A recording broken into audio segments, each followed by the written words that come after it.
उन्होंने बीजेपी और आरएसएस को लेकर भी बयान दिया। उन्होंने कहा कि जितना ये देश बीजेपी और आरएसएस का है, जितना हिंदू धर्मगुरुओं का है, उतना हमारा भी है। उसमें कहां कठिनाई, किसने मनाई की? आप मुझे बताइए। इस देश ने डॉक्टर एपीजे अब्दुल कलाम को राष्ट्रपति बनाया, इस देश ने फखरुद्दीन अली अहमद को बनाया, इस देश ने जाकिर हुसैन को बनाया, इस देश ने हमारे जो ये थे उपराष्ट्रपति अंसारी जी को बनाया, पहले शिक्षा मंत्री मौलाना अब्दुल कलाम आजाद हुए।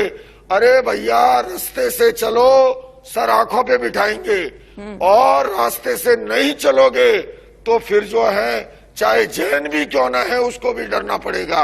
मैंने तो उस मंच से भी कहा कि आप क्वांटिटी की ज्यादा चिंता मत करो, क्वालिटी पे ध्यान दो, तालीम पर ध्यान दो, हुनर पर ध्यान दो, भावी पीढ़ी संस्कारी कैसे बने उस और ध्यान दो। मदनी ने कहा कि ये जो मतभेद है ये विचारों का मतभेद है, धार्मिक मतभेद नहीं है हिंदू मुसलमानों के बीच में। उन्होंने ये दावा किया कि हम तो चाहते हैं कि जो रिश्ते हैं वो बेहतर हों, और इस दिशा में हम आगे कदम भी बढ़ा रहे हैं। क्या ऐसा आपको लगता है? देखिए, विचारों का अगर मतभेद है तो आप बातचीत की टेबल पे बैठ के बात कीजिए ना, कहां दिक्कत है। बल्कि मेरा भी ये मानना है कि युद्ध, हिंसा और आतंक किसी समस्या का समाधान नहीं है। वार्ता के द्वारा, संवाद के द्वारा, पीस थ्रो डायलॉग के द्वारा हर समस्या को सुलझाया जा सकता है। मैं तो यहां तक कहता हूं, रशिया और यूक्रेन के विवाद को जो है खत्म किया जा सकता है वार्ता के द्वारा। अरे भला, युद्ध के बाद में भी क्या होता है, बातचीत की टेबल पे जाते हैं ना, तो पहले ही टेबल पे आ जाओ भैया।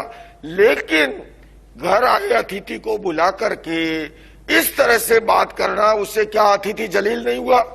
क्या वो अपमानित नहीं हुआ? आप खुद निर्णय कीजिए उस वीडियो को देख करके।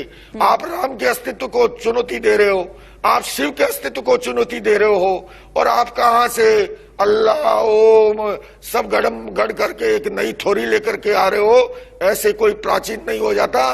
कौन कब आया है सारा इतिहास में रेखांकित है।